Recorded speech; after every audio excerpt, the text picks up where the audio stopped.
नमामि शमीशानुनिर्वाणरूपं विभुं व्यापकं ब्रह्मवेदस्वरूपं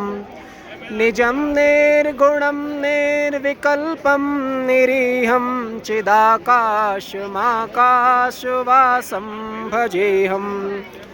निराकारमोङ्कारमूलं तुरीयं गिराज्ञानगोतीतमीशं गिरीशं करालं महाकालकालं कृपालं गुणागारसंसारपारं नतोऽहम् तुषाराद्रिशङ्कासगौरं गभीरं मनोभूतकोटिप्रभाश्रीशरीरं स्फुरन्मौलिकल्लोलिनी चारुगङ्गा लसद्भालबालेन्दुकण्ठे भुजङ्गा चलत्कुण्डलं भ्रूसुनेत्रं विशालं प्रसन्नाननं नीलकण्ठं दयालम् मृगाधीशचर्माम्बरं मुण्डमालं प्रियं शङ्करं सर्वनाथं भजामि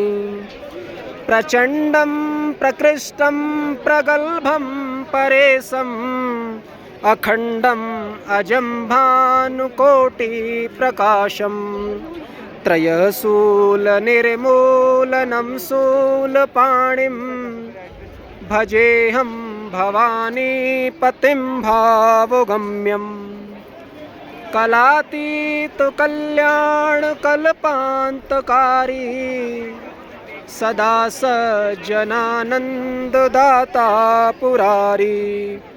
चिदानन्दसन्दोहमोहापहारी प्रसीद प्रसीद प्रभो मन्मथारी न यावद् उमानाथपादारविन्दं भजन्ति ह लोके परे वा नराणां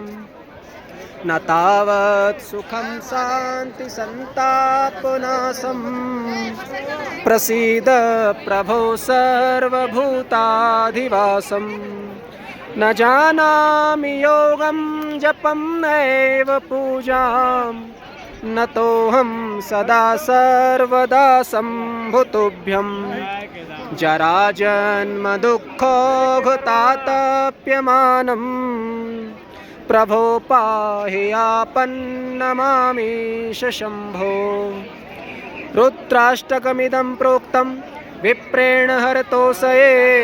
ये पठन्ति नरा भक्त्या तेषां शम्भु प्रसीदति।